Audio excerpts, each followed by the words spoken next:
Hello, welcome to episode 27 of A Lesson Before Writing. I'm Ted Morrissey, and I'm here with my co-hosts, Brady Harrison and Grant Tracy. The big news, as far as we're concerned, is that finally Grant and Brady both have not just the hardcover editions, but the paperback editions of their books in the world. Brady's A Journey to Al Ramel. I want to talk more about that in just a minute. And this is just still the proof copy of Grant's book. I haven't even got the paperback editions yet of Grant's book, but this is A Shoeshine Kill, another Hayden Fuller mystery, number 4 Hayden Fuller mystery. Before we get into any of that, I will just mention my novel, Mrs. Seville, which is actually a little older, came out in 2018, but I've got a collection of sonnets written to Mary Shelley coming out next year. And I've mentioned in the contributors notes, several of the poems have been published this summer that, among other things, I'm the author of this book, which is a sequel to Mary Shelley's Frankenstein. And that seems to perhaps have sparked a few people's interest in the novel. So anyway, that's all to the good. But as I say, we finally got Brady's debut novel, A Journey to Al Ramel, out in paperback. And I always like to do the paperbacks, have them be a little bit different from the hardcover editions. So Brady's paperback, in addition to the great novel itself, has a afterword, kind of a, I guess that's still the best way of describing it. It's a different kind of afterword, but it's an afterword. And then also an interview that I did with Brady. And so that's in the back of the paperback edition of A Journey to Al Ramel. And in Grant's paperback, we have 4 additional short stories from his Eddie Sands series, which I think in the next novel, Eddie and Hayden actually get together in the novel. So that's very cool. And actually in the hardcover edition of A Shoeshine Kill, because we had a couple of pages to play with at the end of the book, I included an excerpt from one of Grant's terrific craft essays on crime fiction, on noir, that kind of thing. So that little bonus is in the hardcover, and then the 4 bonus stories are in the paperback. So I'm going to stop rambling for a second here. Grant, let me go to you. I know you just got a copy of the paperback, and I guess you're pretty pleased with that. What are some of your thoughts now that it's out in the world in both hardcover and paperback? Oh wow. Yeah, I think it looks great. And my wife was teasing me because I was up late last night reading my own work. Guilty as charged also, yeah. My wife doesn't do that with anything she publishes, and I'm like, hey, this is pretty good.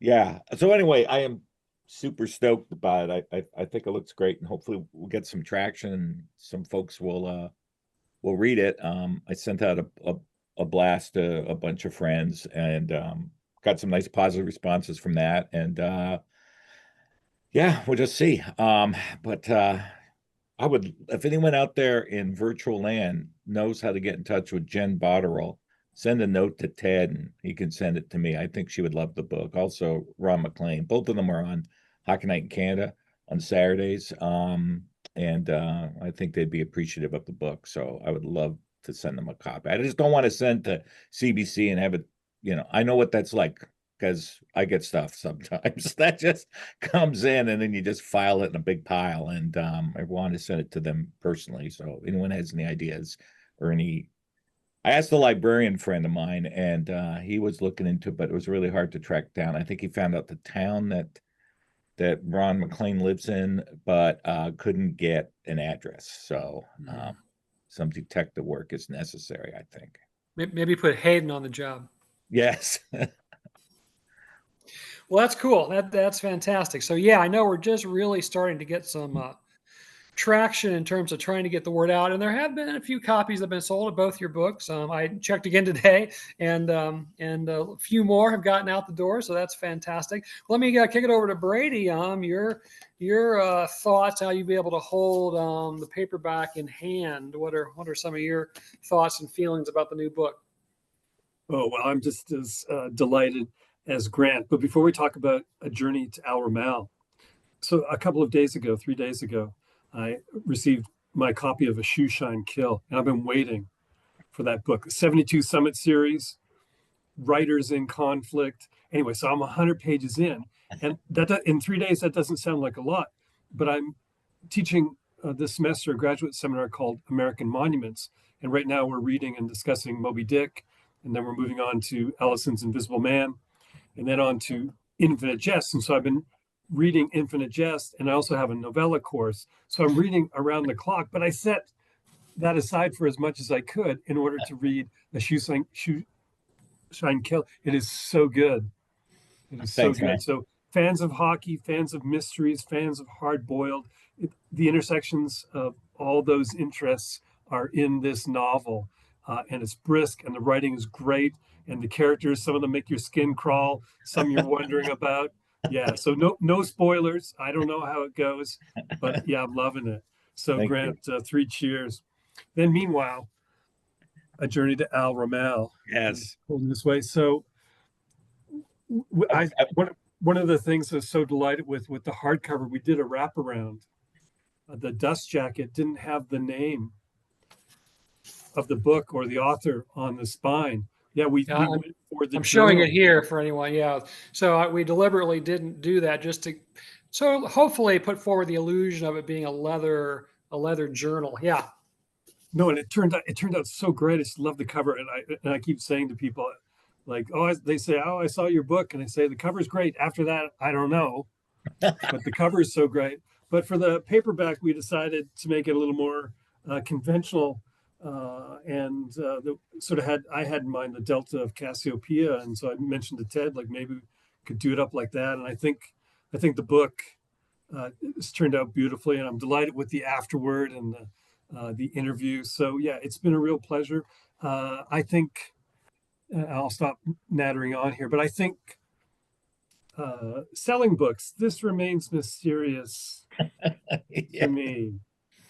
I got a box, I get a box of the books in the back, the back of the truck, and I'll stop people on the street. Doesn't seem to be working, but I'm not without hope. Well, we gotta do a tour, the Three Amigos or something. We got to figure out some kind of tour for our books, because I'm really looking forward to reading your guys' stuff. Ted sent me one of his books, and he sent me your recent book, Brady. And my goal is to have them both read by the time we do our podcast in October, because I want to be pushing product when we're in my hometown doing the thing. I'm a little intimidated by having you guys on my turf, because you guys are the big brains when it comes to some of this complicated fiction that we're reading. I have to say, no spoilers, but the story for today, woo, can't wait. All right. Well, go ahead, Bree. Well, no, so I think we should maybe Grant, we could do an online thing. I don't know, how many folks we could get. But what I noticed, some of my friends here in Montana, or friends that I know from Montana, since moved elsewhere, what they do to help launch and promote the book at first is to take orders for signed copies, and they charge a little bit more to cover the shipping as part of the cost. And then you sort of get some buzz going that way. So I was thinking I might try that. So if we did a reading, we could advertise that. That then. Are you thinking like a Zoom type reading, like a webinar reading? Yeah. That's a good idea. That's a really good idea. Cool. Yeah. Well, I definitely want to keep do talking. that. But I wanted to wait till the paperback editions were out, and a little bit under the clock, as you guys know. I mean, obviously, I just wanted to get them out in the world as soon as possible. Period. But the three of us are going to be in Cedar Falls, Iowa, at the end of October to do a recording of the podcast before a live audience. And we definitely wanted to have books available before that. So, obviously, luckily we got ahead of the curve on that. So we got lots of time. But I was ever mindful of that as I was trying to get these books out and make sure they were available in the world and that kind of thing. The idea of getting books out and getting into people's hands, is such, you were mentioning it's such a mysterious, nebulous process. I work at the local library and have for 25 years now. So in addition to teaching and running the publishing press and all that stuff, I, work at the library. And the director of the library, who's terrific, she was telling me about an author that she really likes, and unfortunately the name has escaped me. But the guy was born in Montreal, but moved to Europe at a pretty young age and lives in Europe and has published several novels. But we got to looking, and almost none of his books are in the library consortium. We're part of about a 500 library consortium in Illinois, and there's like 3 copies of his books. And that got me, and that was not surprising, because what a lot of libraries do, or maybe all libraries do, if they're going through like new releases they see in catalogs and so forth, and it looks interesting, but they don't really know the author, and so they don't anticipate anyone's going to be coming into the library and asking for the book. They'll go and see if any library in the system has it, and if 1 or 2 libraries do, then like, okay, I don't need to get it. I don't need to spend money on it or give shelf space to it, because if we do have a patron who wants it, we can get it through interlibrary loan, that kind of thing. Great for readers, great for taxpayers, sucky for writers, and really sucky for publishers. But I got to wondering about Percival Everett. Percival Everett, James, winner of the Pulitzer Prize, et cetera, et cetera. So I looked him up in the consortium. It's because, he's now a really well-known author. But even before James, a couple of his books, were made into movies, blah, blah, blah, blah. Well, he started publishing in 1983. He's published, written novels, published novels consistently since then. So he's got a lot of novels to his credit. Most of his novels were published by Grey Wolf, which is a great independent press, but still an independent press. And I think 1 or 2 were published by university presses. At most, like those novels, there might be like 1 or 2 copies in the entire state of Illinois of any of those books. And my guess is most of those, especially the ones that maybe only have 1 copy in the state, that came after James, after he won the Pulitzer Prize, and the librarians, maybe we should get another book or 2 by this guy. And even James, there's only 161 copies in Illinois. So, and I think what separated James from the rest of his books, not that it was necessarily that much better, but it was finally published by a major publisher, Dutton. But I think Dutton is now part of Penguin Random House, and so it's like, to get your books in the hands of a lot of readers, you need to get it with a major publisher who has the money and the wherewithal just to get your book out there into the world in mass. So those of us who are trying to scrape and scrap along, as independent publisher, as independent published authors, it just is so hard to compete with that. But again, I thought that was really interesting that the only book of Percival Everett's that's gotten really much attention is the one that finally got published with the Penguin Random House subsidiary. And I don't know what to do about that. I don't know what to do about those numbers and those kinds of things. But I don't know. Do you guys have any comments or thoughts on any of that? You're kind of yes, I have thoughts. I would like to retire, and the world should, humor me by everyone seeing this. Everyone just walking anywhere should spontaneously go buy copies of A Shoe Shine Kill and A Journey to El Ramel. That's all I got on my mind. And Mrs. Seville, or one other. Yes, Mrs. Seville. Yes. Yeah, any other of my books. I don't care. Yeah. Right. It's just so difficult, but yet I feel like it's time well spent. And as I tell people, it only takes one, right? It only takes one book to really catch fire that can then support kind of the whole operation and that kind of thing. So that would be good too. Right. I got a little prickly, not with Brady, but kind of in Brady's general direction, because it was about the hardcover versus the paperback edition, because he had found out from folks in the book selling business that they really wished that the name of the book and his name were on the spine, because that would make it easier to sell. And this is before I had done the paperback. And, I consider book design, and particularly the cover design, as a type of artistic statement. And so, I was really proud of our artistic statement.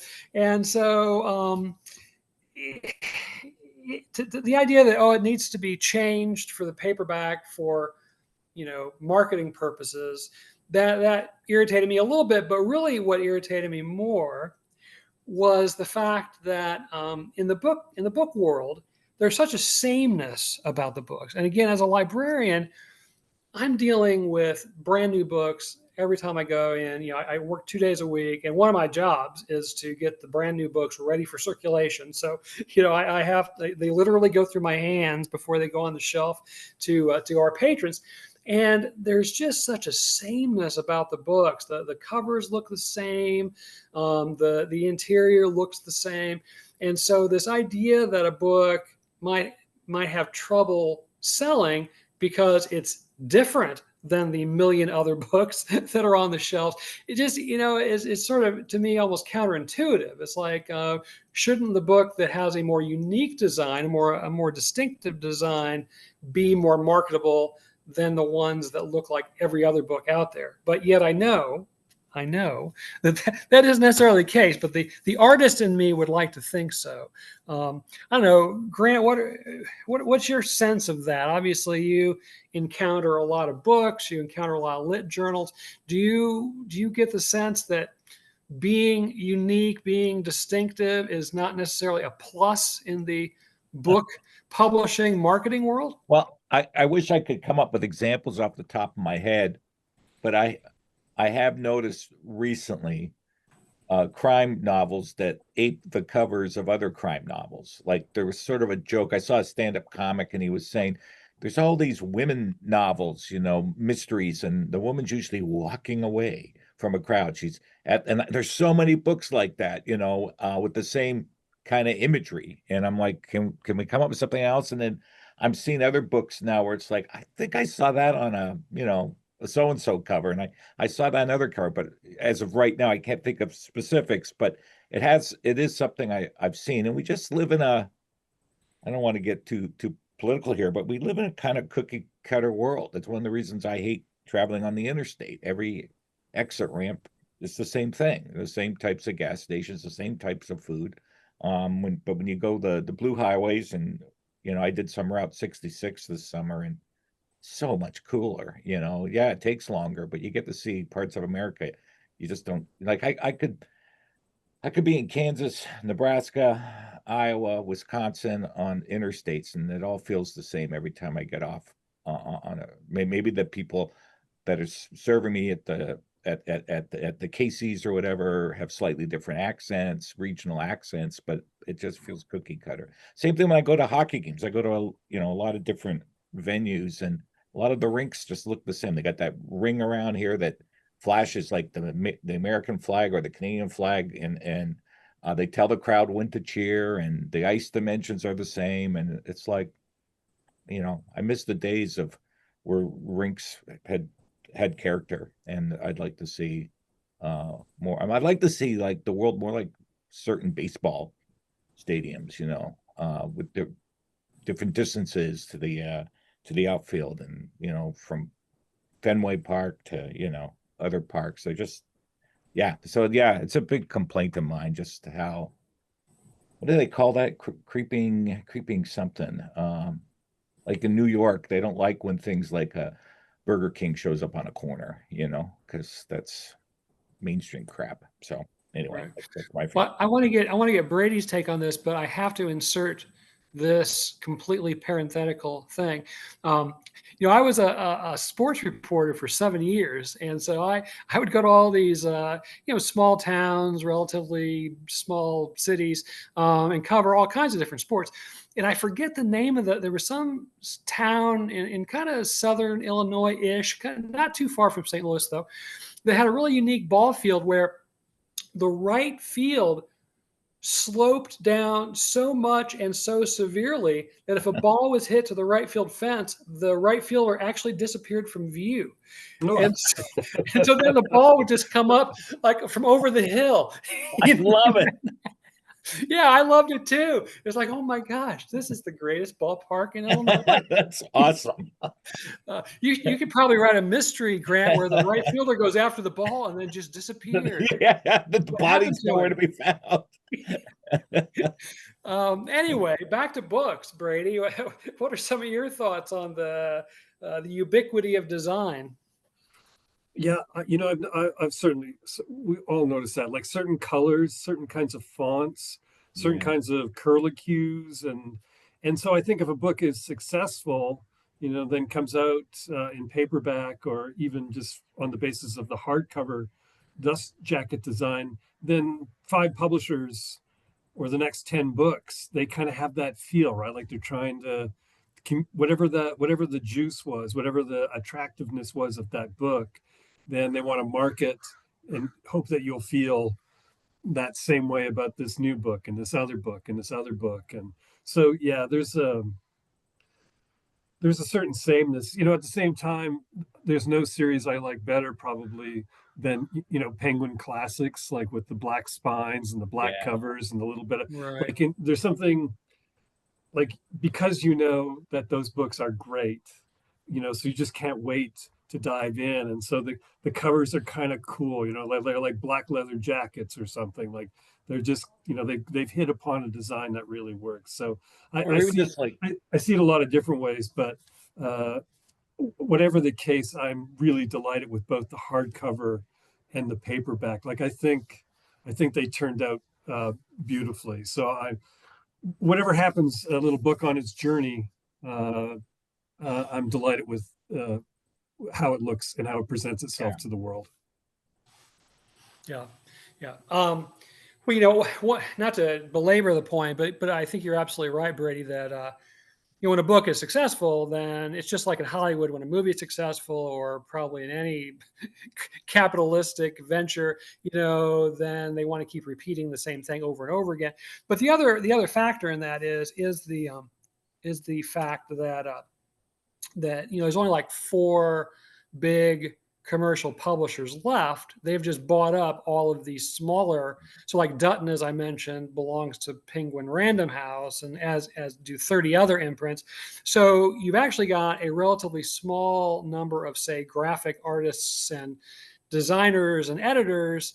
It looks like you're looking at the books maybe from 30 different publishers, but it's really from two different publishers, and it's the same group of people doing the book covers and designing the books, et cetera, for all those different imprints. And so that's another reason for the sameness. It literally is the same people doing the covers, doing the book design for for different imprints of the same parent company, or whatever it might be.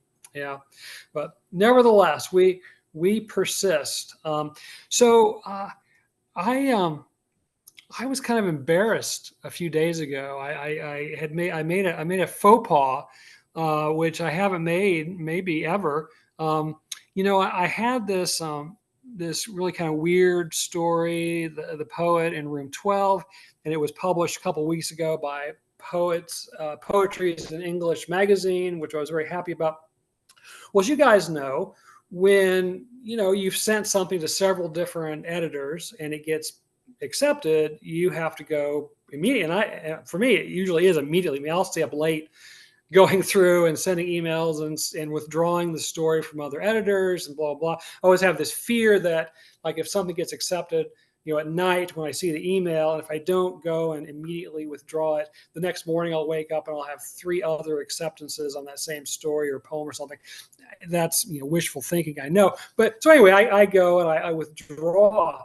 Well, anyway, last week I get an email from an editor, and he's like, I think this story's already been published that you sent us. Is that right? And it was that story. And yeah, it was. But I looked, I couldn't figure out like how that happened. How had I not withdrawn it from that journal? Because I would try to be really, really thorough. And I guess I just messed up. I just, I didn't record that I had sent it there, et cetera. But here's the thing. It is so complicated now to keep track, I think, because Yeah. there are so many different ways of submitting material. On the one hand, that's great, I guess, but on the other hand, it's like really tricky. So you've got some stuff submitted through Submittable, you've got some stuff submitted through Duosuma. A lot of journals are still just using email. A lot of journals have, now I see increasingly journals want Google Docs, fill out a form on Google Docs, upload the thing. They've got older submission, tools besides the kind of predate Submittable, but they're still using those. Anyway, it's just this mishmash of ways of sending out material. So when something gets accepted, it's really tricky for me. I mean, I've got a spreadsheet that I keep, but I don't put the Submittable and Duosuma stuff on it because they have their own spreadsheets. But then it gets, and then of course you were talking poetry because you send out 5 poems and 2 get accepted, but so you have to withdraw those 2, but not the other 3. Anyway, how do you guys deal with it? How do you guys deal with sending out material and keeping track of where it goes and making sure that if something gets accepted, you immediately get it withdrawn in the other places? Brady, you're kind of grimacing at the idea of it. What's your methodology? Well, anybody's ever been over to my house knows I'm just like one of those tidy people. Like, on the theory that we don't have control over much in life, I seem to exert, keeping my house nice and tidy. The dishes are away. There's not stuff lying around in the living room. So I tend to be a fairly, not super hyper meticulous person, but reasonably meticulous. Anyway, the matter of keeping track of submissions and acceptances and then rejections, that it is a nightmare. It's overwhelming. I create a little file on email, or I write a list, but it's incomplete. And then long after you've forgot that you submitted to a journal, they write you back, and I don't even know who you are or what story that is, right? Like, so in other words, it is oddly overwhelming, in part for the reasons you say, with the different platforms and different ways to submit, but just the sheer proliferation. Like, if you're really going to commit to trying to find to place a story, say, in a journal, then you're going to want to send it out. And I don't know what you guys' practice is, and so I think we will want to follow up with that as well. But like, send it to 5 places right away, send it to 10 places, if you're pretty keen on it and you want to get it out there. And then you have 3 or 4 different stories, and then maybe you have an essay, and you're working on a book and you're working with different people, and all of a sudden it's madness. I feel like I'm all the time not keeping track in the ways that I should. Yeah, yeah. Grant, what are your thoughts on all that? I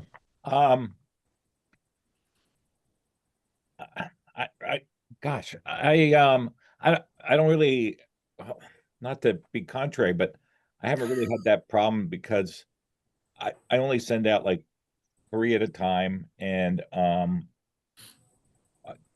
you know, when I get something accepted, I immediately contact the other folks, and some of the places have really quick turnaround. Some of them I forget are out there because, like Alfred Hitchcock, sorry, I'm gonna throw you under the bus, Alfred Hitchcock.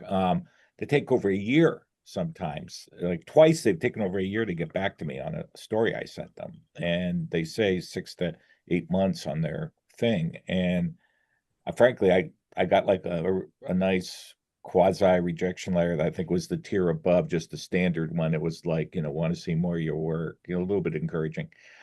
But I couldn't remember what story did I send them? And I went through oh yeah, there it is. It hasn't placed anywhere, So that was the case with that. But I've got a couple editors too that seem to like my work, and so like Wicked Shadow Press has taken some things of mine, and the fella at Freedom Fiction Journal's taken 3 pieces of mine. So I decide to send them some of my best stuff because they've been good to me. So it's like, if I have a really strong story, I'll opt for that. And then there was a place that I don't. This might be good for your folks, and I don't know if they're just feeding me a line, but there was a place. I'm not going to mention the name of the journal, but it's one I've been trying to get in for like 2 or 3 years now. I have a long list of rejections.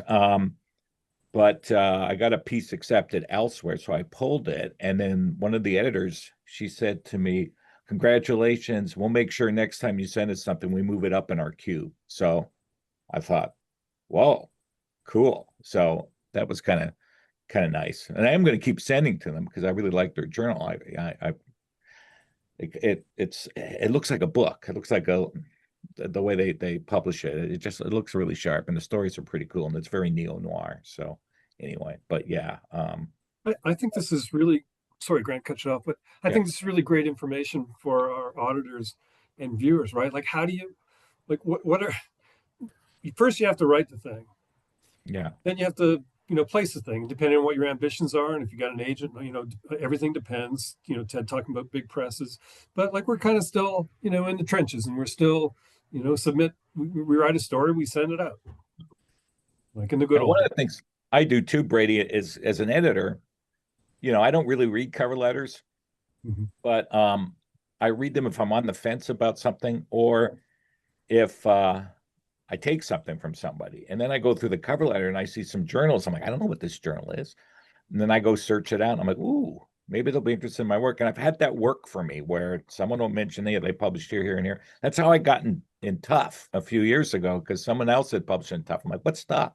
Looked it up, went online, read some of the stories they published, and was like, I want to send here. And so they eventually took something of mine. So yeah, that's kind of a privilege of being an editor, but you can do it too as a reader. Just look at the works cited page. Ted always includes the contributor stuff on the stories we're talking about. Look where people have published, and they'll have the big name places, the Boulevards and the Harvards and the Poet Lore and stuff like that. But there's a lot of, it depends on what you want. Like when I first started writing, I had this whole like tier one, tier two, and tier three journals I would send to. And now I'm like, I, I yes, I want to get an Ellery Queen.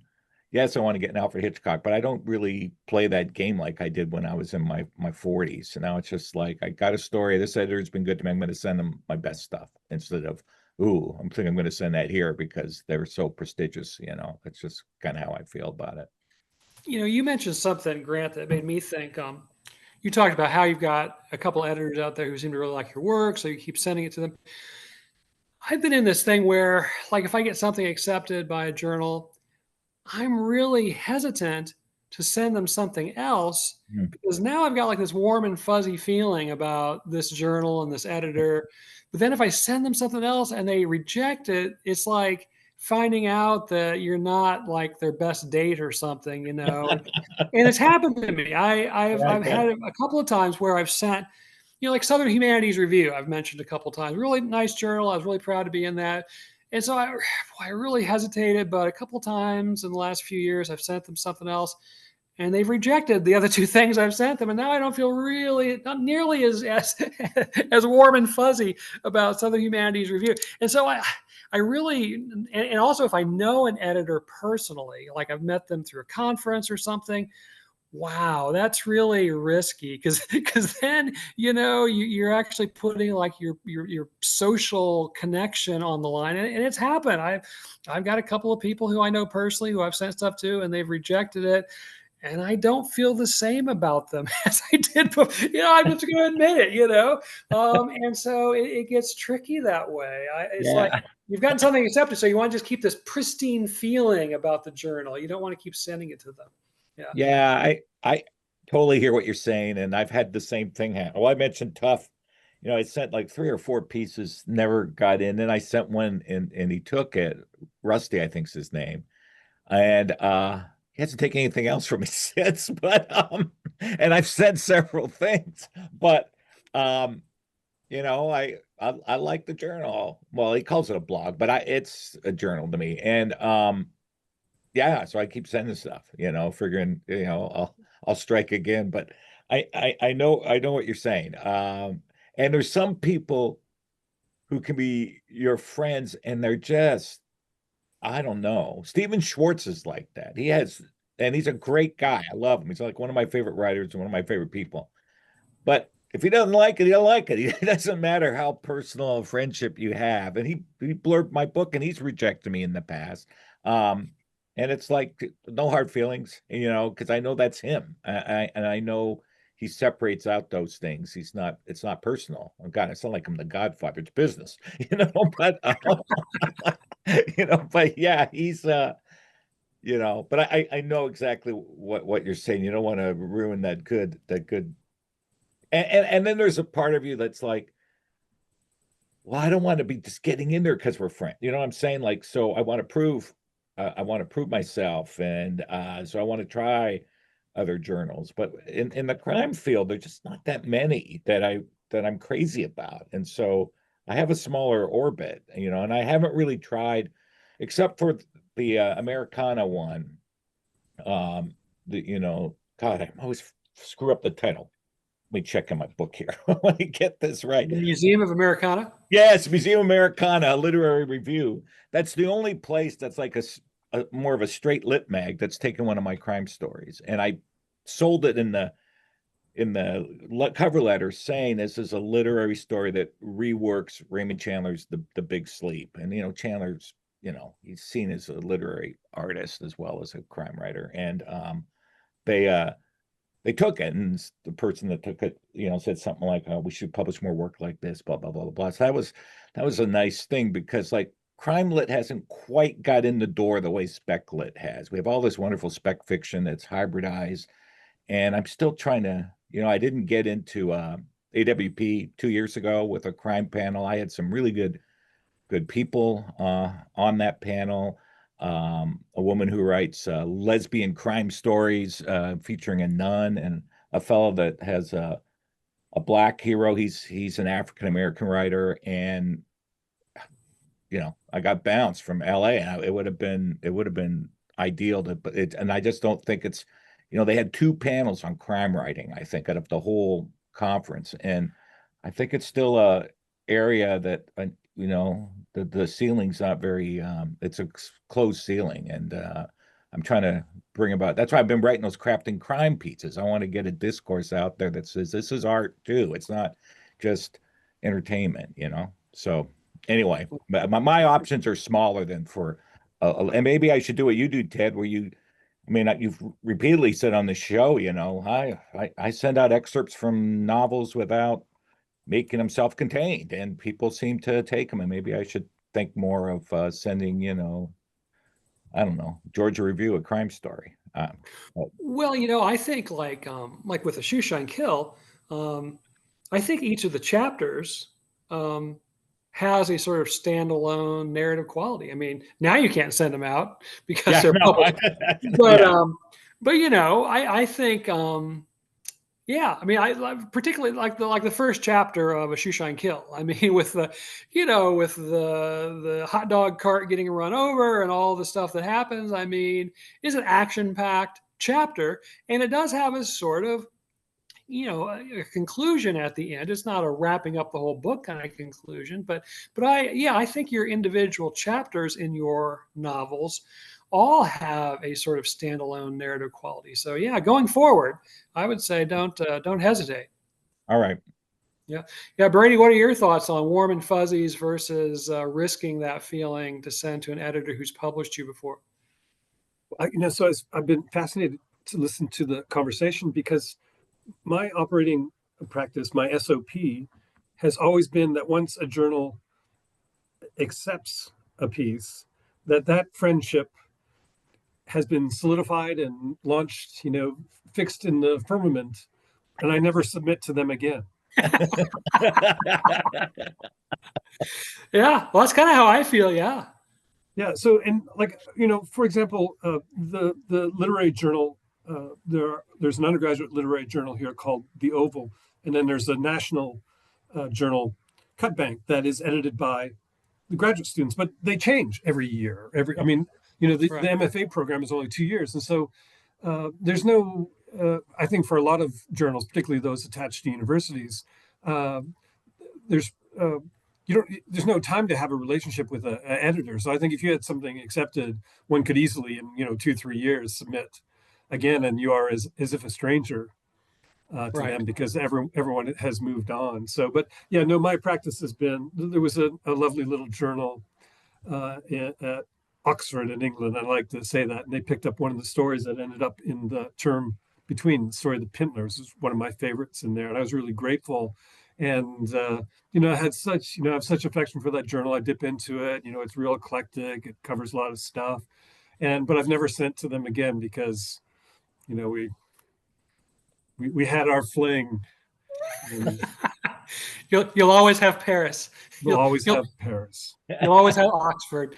Yes, we Um, always wish we were punting on the Thames or whatever, whatever the stream is. Yeah. well, you make a great point. And I want to highlight that because it's so rare. No, just kidding. The fact that these literary journals, particularly the editors, do change continuously, but yet writers are always given this advice of, oh, research the journals before sending and see what they publish, and what are the editors interested in, blah blah blah blah.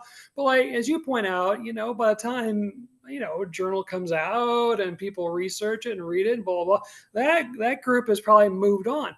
Not to mention, I've read a lot of interviews over the years, and more than once I've had editors say things like, well, we like, we publish this kind of story or these kinds of stories.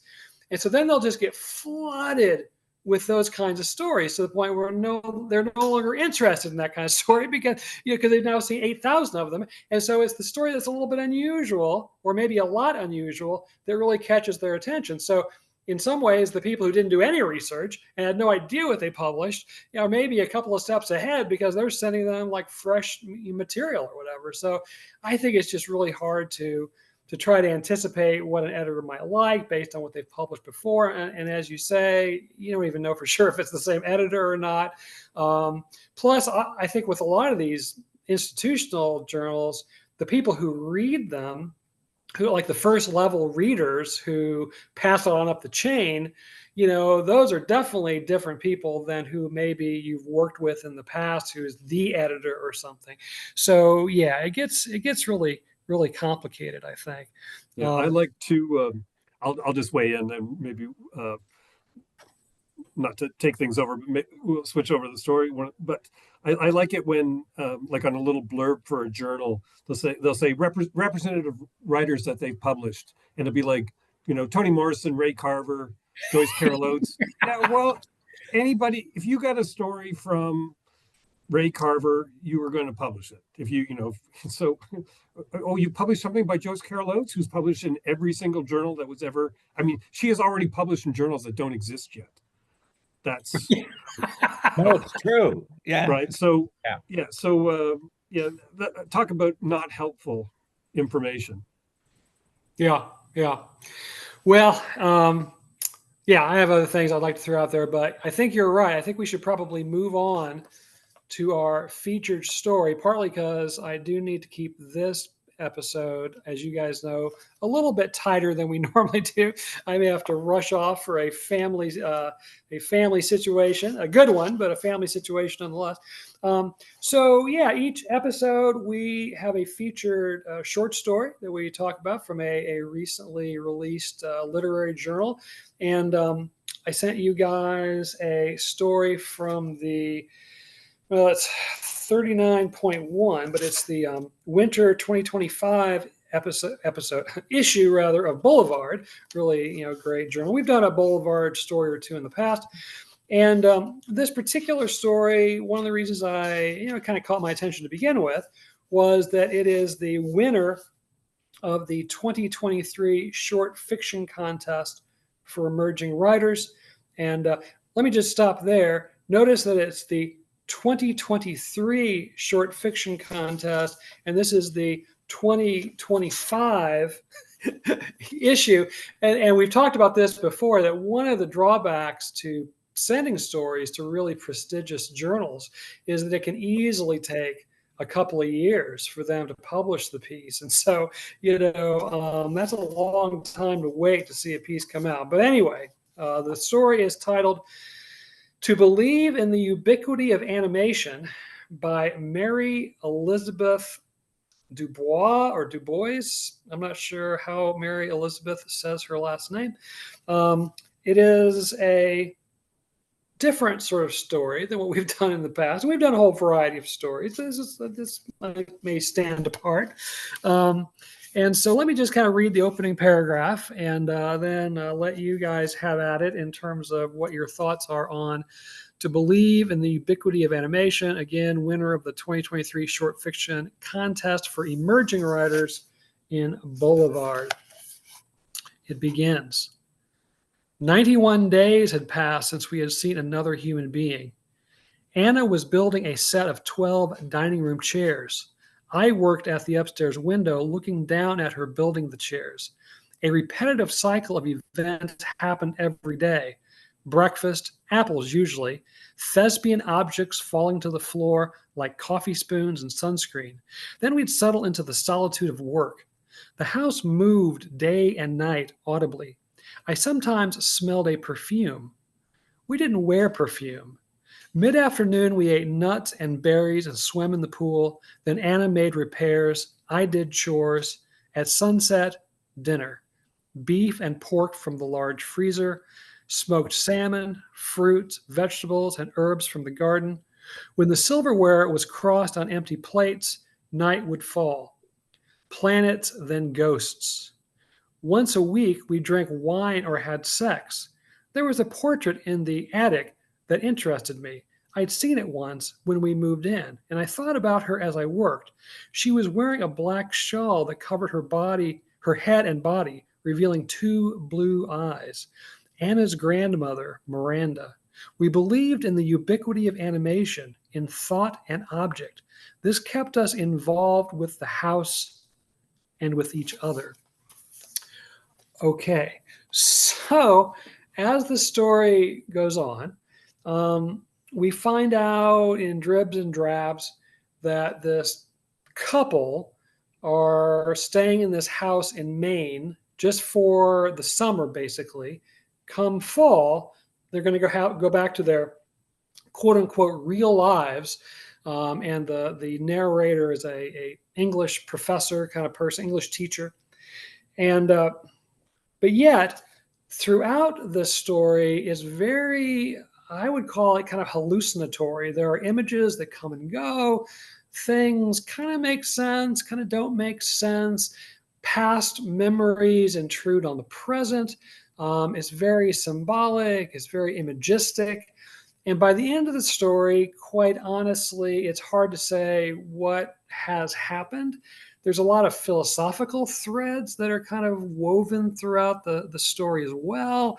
And so I'm going to stop right there and see what you guys think of To Believe in the Ubiquity of Animation. And I mentioned to Grant in our text thread. Actually, you guys were texting last night, but I finally jumped into it this morning. It reminds me of kind of French New Wave cinema. The way the story is told. So, Grant, with that, let me turn it over to you. What are some of your impressions of this highly unusual, yet in some ways familiar story? I was totally lost. I will just come clean with my comrades here. But in all seriousness, I mean, I could tell it was something really groovy. It's like abstract poetry. I think sometimes we get into this rut where we got to find some kind of hidden meaning, and instead of just letting the poem be what it is, which can be abstract and wonderful, like looking at Jackson Pollock painting versus, well, I love Pierre-Auguste Renoir, but he doesn't do abstract painting. I mean, it's a whole different. There's a narrative that you see people on a beach, and a woman with a pet monkey. So, but there was something in this that I totally agree with you with the French New Wave example, and I was thinking like Hollis Frampton and some of the independent experimental films I saw with numbers, and I I was trying to figure out the thing with the plates. Like there's like a narrative with the plates that the protagonist, if you will, is trying to put together, and it's a narrative that someone else, I think it's Miranda, a grandmother or something, and there's these details on these plates and trying to put this together, and then I think Anna's this other character, and she says near the end, I'm not saying a spoiler because I don't know what it all means anyway, but something like I read ahead. And so I think she figures out the narrative, and there's something 12 by 5, great Rolling Stones album, by the way, 12 by 5, and some kind of blackberry liquid and cups. And so I've been trying to figure out this whole thing with sequencing, like thinking like a mathematician, and what it means. And there's a line in the piece that I think, like you were saying, like English, I thought the guy was a philosophy professor the way he talks. And I was thinking of Dali and surrealism, but the way information about the way past materials explain the present is mentioned on page 17. And then on page 18, the thing about the subway station in the 1980s, because the present is very different from the 1980s. And so there's something going on with that and this blurring of this. All we can do in order to predict if an event is going to repeat itself, B said, is to observe the objects we have in our immediate proximity and see if they move. And then at the end, there seems to be a way in which both characters solve the puzzle. I have not solved it, but they somehow have, about the narrative within the narrative. And I don't know what's going on with the jam and the pool and everything at the end. But yeah, but that doesn't mean it doesn't work. Like this would be the kind of story I would be like, wow, it's different from other stuff I've taken from North American. And then I would ask my colleagues to read it because I want to make sure someone's not pulling the wool over my eyes. You know what I'm saying? But that would be kind of my experience with something like this, because it's not in my you know my strike zone in terms of the kinds of narrative pitches that I understand and consume. It's something different, and that's worth validating something different. But to articulate what that is, I'm at a loss. So turning it over to you guys, because you guys, Yeah. the experimental types. Let me turn it over to Brady, because I think you may have had a little stroke there, Grant. You may want to have yourself checked out there. So Brady, how can you follow that up?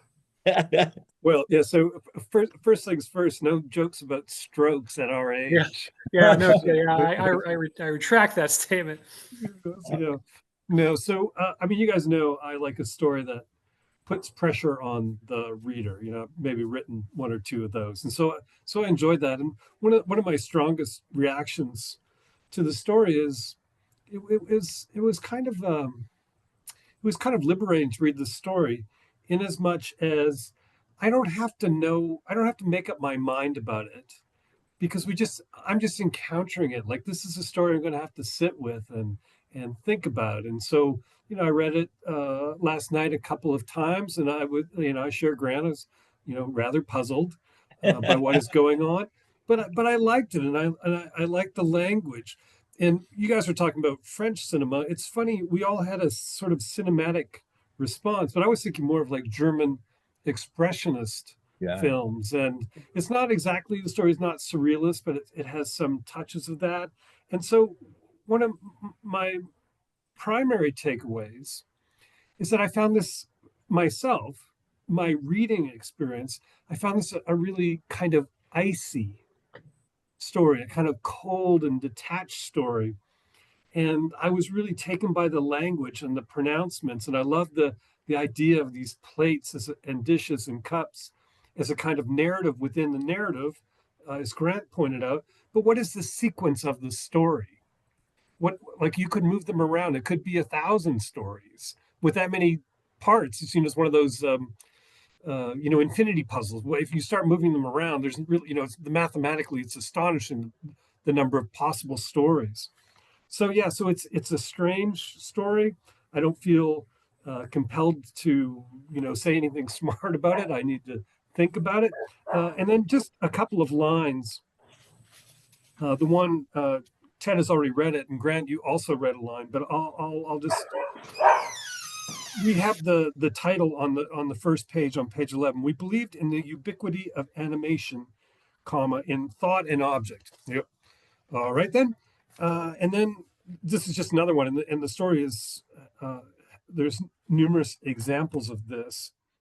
On page 14, the half moon was in the middle of the water. this was what we wanted to develop here, clues. And then this line that I'm offering as an example of the kind of writing and the kind of unsettling pressure on the reader. Allegations and inner commitments from the dream world, comma, manifesting. Right on. So yeah, I mean, if you said to me, what is this story about? I don't know. And one thing, and and I'll stop, I'm going in all kinds of different circles here. One of the things that I don't think on a couple of occasions we talked about, but we might have talked about, is we don't know the gender of the narrator. And so here, so I think I heard Grant say it might be like a dude, a professor, a guy. And I'm not sure about that. I don't know that we know, but I had a feeling it was a woman, but then I don't know. Right. So there's a kind of there's a lot of mysteries and puzzles in this story. Okay, I'll stop. It's icy. I'm gonna. That's my strongest takeaway. It's icy. It's smart, but it's I. Do you know what I mean when I say icy? Does that seem resonate at all with your experience? Yeah, there is a sort of, well, I think the fact that the narrative is deliberately challenging, that it is therefore deliberately sort of standoffish as well. The master, William Gass, he said that readers don't like we need to have a sound that we can make, like it's like whenever gas is mentioned, then there's like a cymbal crashing or a gong, or I'll get a cowbell. Ring a cowbell every time I mention that. Or a flame shoots across in front of you. A fairy gets their wings every time I mention William Gass. Right, yes, ding, ding, ding, ding, ding. Okay, sorry. So anyway, you were Gass said that readers don't like books that make them feel dumb. And I feel a little dumb. We're reading this, and that's not a criticism of the writer. That's a criticism of myself. But yet at the same time, I don't think it's a story that's meant to have everything fall into place. I think the cups, which as we've mentioned, each one has like a sentence written on it from some narrative, but they're all completely out of order. And so the narrator, I'm going to say he, even though Brady's right, we don't know that for sure, I don't think. He is placing them in order, but he's assuming that he's placing them in order. Maybe he doesn't have the story right at all. We don't really know. And I think that's sort of metaphorical of our engagement with this narrative and maybe with life, that we think we are putting the pieces together the way they're supposed to go, but we don't know. There are other ways of putting this narrative together that may make more sense or more sense to others. And then the other thing, this is a double Gass reference. Gass was in my mind one of the best readers of Gertrude Stein, and he wrote some of the best criticism of Stein. And basically, to oversimplify his thoughts on Stein's work, particularly like Tender Buttons, he particularly focused on, was that most people's problem with reading Gertrude Stein, and particularly her poem Tender Buttons, is that they approached it as if it were a narrative, because it kind of looks like a narrative. It's in prose form, it's in sections, each section has a little title. And so our brains are trying desperately to make it into a story, and it ain't a story. It's much closer to a sort of imagistic poem than it is a narrative that tells a sort of, comprehensive, story that we can comprehend, comprehensible story.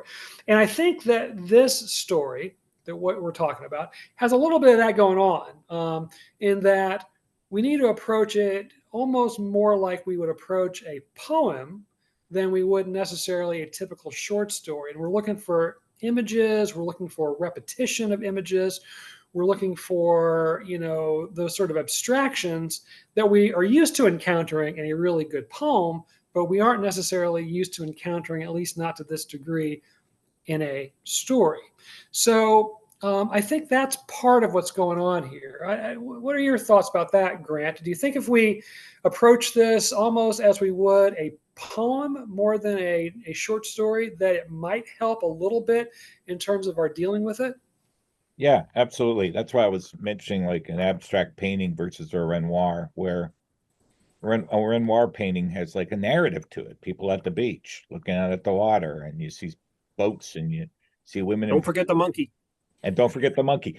And they're all upper class, and they come from privilege. And there's one person not looking at the water, but he's waving to some other people to come. Like there's a bunch of stories you can tell there. The person that brings the monkey, not a good choice to take to the beach. Whereas like I look at a Rothko painting and I'm like, what? You know, that's just like it looks like, and then you start looking at it's not just one color, it's one color, but there's all kinds of shades and gradations and nuances in that color. And that's kind of the metaphor I was thinking of when I was reading this.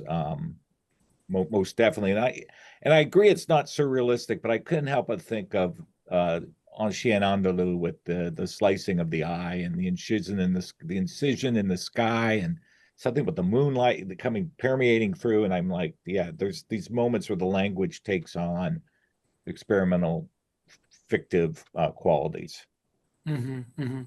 Yeah. Brady, your thoughts on the, I don't know, Gertrude Stein comparison and the approaching this more like a poem than a typical narrative, or anything else you want to comment on there? Yeah, no, I think that's great. And I think one of my takeaways from reading the story is just as you suggest, like we, the story puts pressure on us as readers. So we might need different reading strategies, and I Yeah. think that's great to get nudged out of. We like what we like, and we go for what the kinds of books we like. But this one, seems to be suggesting there's different ways to read. There's different ways to make sense. I think Grant was talking about we don't want any wool pulled over our eyes, and I always feel that way with the artist. What's his name, Twombly? That it's like crayons, like huge, sheets of paper, huge canvases with like little scribbles on them. And like I just think like that guy's just laughing, at us. I don't feel like that's going on here. No, no. So there's a range, but yeah, the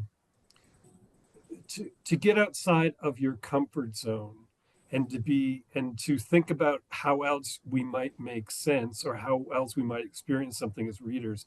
I think that's pretty great. So yeah, I mean, I'll just come back to the same thing. I have no idea, like, what's a theme. That's not what is going on here, not for me anyway. Right, right.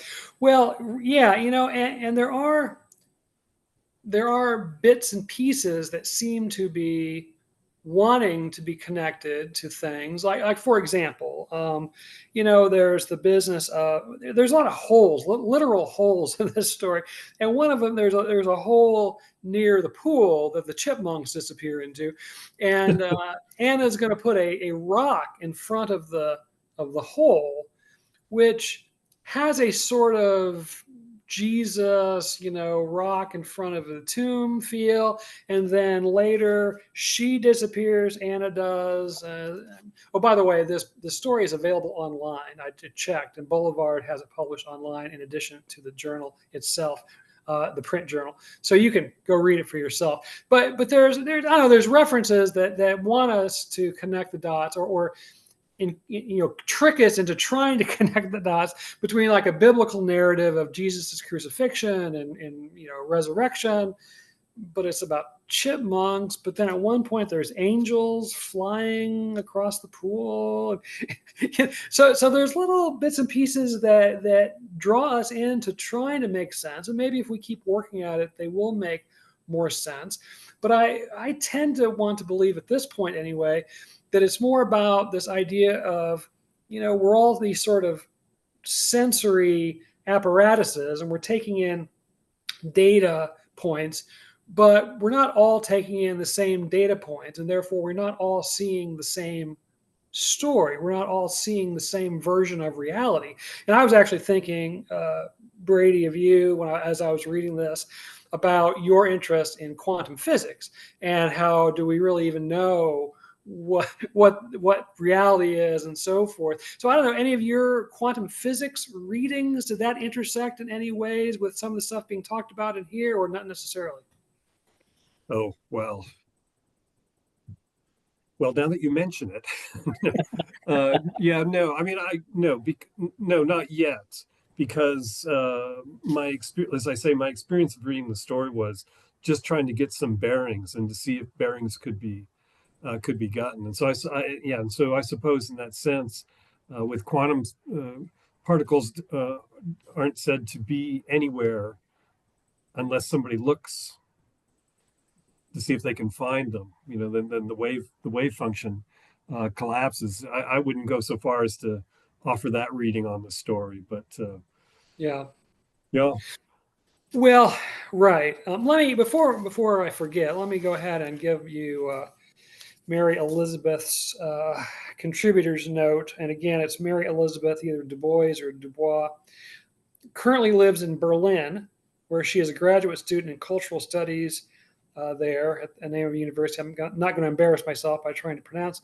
In 2019, she received her MFA in creative writing from New York University, where she was the recipient of the Axon Foundation Fellowship.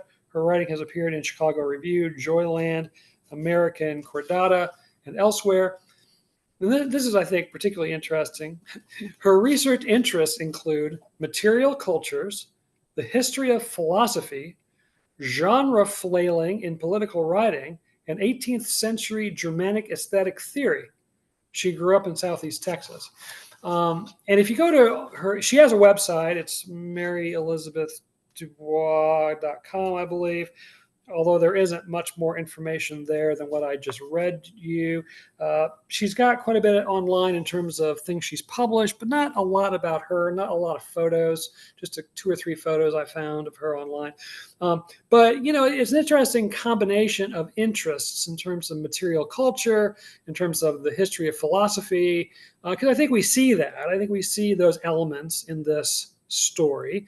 I've been playing around with this idea in the back of my head for 30 plus years. And I think you can find little references to it, especially if you're looking for it in basically all of my books.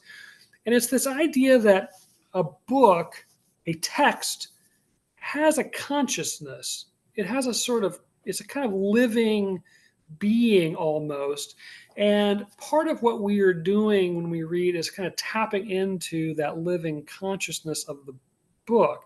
And I bring it up in part because I actually have this project in mind that I want to work on next year, where I'm going to try to more concretely get to the consciousness of a book if I can. And I don't even quite know how I'm going to do that. I've got a couple of rough ideas, and I may be just talking nonsense here.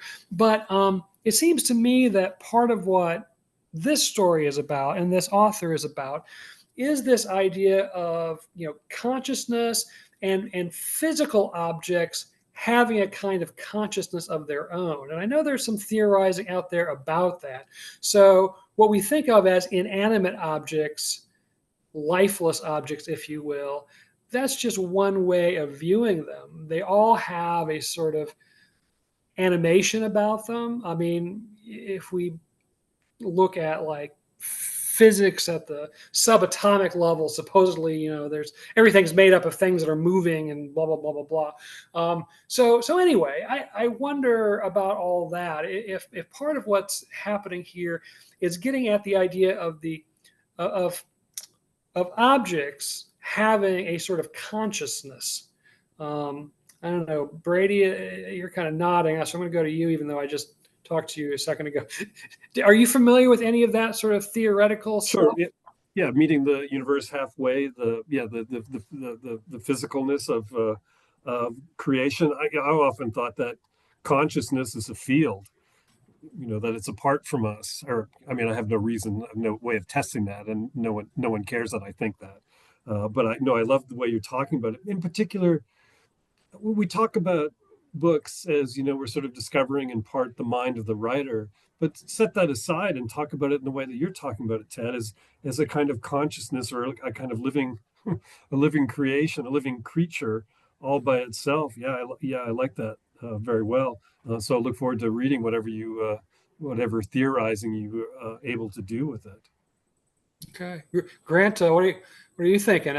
consciousness of objects, or is that just complete malarkey? No, I would never say that, especially to my two pals. I Until after we get off the Zoom meeting. I I do believe in, Seymour Chapman, great narrative theorist, talked a lot about textual intent. And I use that term in my creative writing classes because I do think there's a consciousness on the page, because we as writers are channeling the consciousness of the universe as well as our own experiences. And we don't always know what we're doing. So I don't ever talk about authorial intent. You have intentions as a writer, yes, but you don't always know everything that's going on because the text also has its intentions. It's the genre you play by, the rules of whatever you are working in. It's all these other things that you've taken in, and it's part of where you grew up and the culture you live in. And Bob Dylan talks about this all the time. In the 60s, he was channeling. I don't know where these ideas came from. And I really, I don't know about consciousness of objects, but I definitely believe there's a, I don't know, collective unconscious. There's all there's all this force in the world, and when I create something, it's not me. It's me, but it's me and not me at the same time. It's me channeling other stuff. If I'm truly listening and truly putting aside my own ego and being humble, magic happens. I believe in magic, I guess is what I'm saying. And so, in that regard, I would say texts have intentions that are beyond the control of me, the author. Well, this is slightly different, but it comes from this story. I was thinking about this as I was reading the story too, and this is a very recent example. As I mentioned, I work at this library, a little small town library, a couple days a week, after all these years, and we just the assistant director is kind of in charge of this stuff. I think she just decorated the library with her kind of fall motif, and so one of the things she does, she's got these kind of, I don't know, 3 foot or 4 foot tall scarecrows. And she's kind of placed them here and there throughout the library, some places in some sort of obscure spots. And when I was working on Saturday, several times, just for a split second out of the corner of my eye, I thought there was a little kid standing there. And then it's like, oh no, it's one of those stupid scarecrows. But the thing is, for a second, reality was that there was a little kid standing there. And then reality shifted. Yeah. No, it's a scarecrow. And so if somehow we could stop that second, that frame of time, reality would be that I'm standing there looking at a little kid. But then the next frame is, no, it's a scarecrow. And so this idea of reality constantly shifting and changing, I think is part of what this story is about too. The looking at the moon and the pool and blah blah blah blah blah. So I don't know, what about that, this idea that moment when I thought there was a little kid standing there is just as valid as the moment after that when I thought, oh, there's just a scarecrow standing there. Is that crazy to think about, or are those two realities just as valid one to the other? Brady, what do you think? What do I think? Yeah. Well, Ted, well, I think a lot of things. No, I'm having, forgive me, I'm having somewhat the same reaction to your to what you're talking about as I had to the story. You're not going to have to think about it. I think, I mean, against some of what you were saying is, I think we're just so faulty. We're so limited. Like, our senses aren't good, and we have fatigue, and so what reality is, our failure to apprehend it, it's a scarecrow, not a kid, is a product of uh, distraction and inadequate sensory information and mistakes in processing that, all the billions of bits of information that come at us all the time. And so I'm not sure if that changes reality. I have to think about it more, or we're just mistaken. Like, we just have a really hard time apprehending reality. What if I was correct for just a minute and it was a little kid and the rest of the processing was an error? Yeah, no, and so in which case we live in a really interesting universe. Yeah. Grant, do you have any thoughts on the shifting nature of reality? Or Uh, I I'm gonna give that a hard pass. I think. I, I don't know. I mean, I don't know. Um, I'm open to all kinds of possibilities, but I got to think about it. Well, let me. I'm going to kick it around you guys one more time for any final thoughts, either about this story or about in general. But while you're kicking that around, I'll just say that I think one of the great things about this story and stories like it is that it can spark these kinds of thoughts as you read it. They are maybe directly related to what's going on in the story or maybe indirectly related, but it's a really smart, interesting story. And so it inspires at least smart sounding, interesting ideas in the reader. So I think writers should be, open to and willing to put some really, complex things out into the world because they then in turn spark complex reactions from those who are willing to read them and think about them, etc. So yeah, let me come back, Brady, to you for any final thoughts. Again, it doesn't have to be about the story necessarily, just in general. No, okay. So in listening to the course of the conversation, and Ted, I really like what you just said. I mean, who knows what reactions we can have as readers? And I think, I think not limiting ourselves to just having certain kinds of experiences as readers. I think that's a really great idea. And the way you describe, like if you get out of your comfort zone, who knows how that might change your own thinking? I think that's terrific. And I should be an ambition for all of us as readers. So with that in mind, and thinking that the conversation hasn't really been, enough in the ether, I'd like to go even further. I'd like to really extend things. And so in the course of our conversation, and these are just a couple of closing remarks, um, one image that came to me very strongly, and this was a product of some of the things that Grant said about the story, and then some of my own reaction to the story and the Berlin setting and the sort of interest in German cinema and stuff. What came to mind, and so again, like I say, I'm going to elevate the conversation because it's been pretty weak. Had a flash of Mike Myers as Dieter or whatever his name was. Remember in the Sprockets. yeah, and then he said, "You could touch my monkey." That's all I kept thinking the whole time you guys were talking. You can touch my monkey. Whatever how. So that was number one, and then number two, to bring it all back to this matter of publishing. This is the most recent issue of Cut Bank magazine, the literary journal at the University of Montana. And if you can see there, it's issue 103.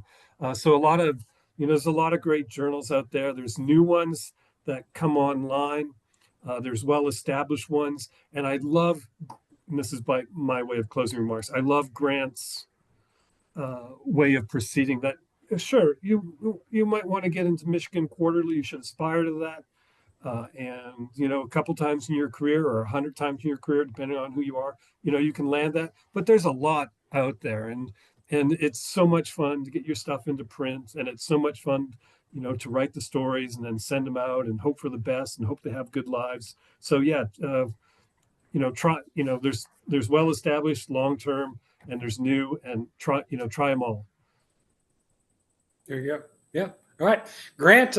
Closing remarks. Well, I really liked all your guys' comments, and it made me. It's not like I didn't appreciate the story. I just was confused, and I knew I was coming at it from a rather old-fashioned, narrative. I was the guy that wanted Renoir instead of the Rothko. But I do really think there is something to Icy. Icy can be great. And I mean, I love Godard. I teach him every semester, but he's an icy filmmaker. His stories, he does visual essays. He talks. He writes on the film. I mean, he does all this stuff that kind of goes beyond the verisimilitude of kind of what we expect film to do. Orson Welles, great director, but his films are cold. I mean, he doesn't get much colder than Citizen Kane or Mr. Arkadin or Touch of Evil, and yet I love that. So I think it's good to be mindful of things that are doing something different aesthetically and to value that and appreciate that. And that this is an icy story, but brilliantly executed. All right. All right. Well, let's leave it on that final remark. So the next time we do this, fingers crossed, we'll be all physically in the same spot in Cedar Falls, Iowa, October 30th. Final Thursday of the month, at the final Thursday reading series, recording an episode with hopefully an audience. I know they usually have a good turnout there, so that will be fantastic. So I look forward to seeing you guys in 3 dimensions in just a few weeks here. And thanks very much for giving some time today. And thanks, listeners and viewers, for your time as well. Now I'm going to see if I can meander my way over to the stop recording button.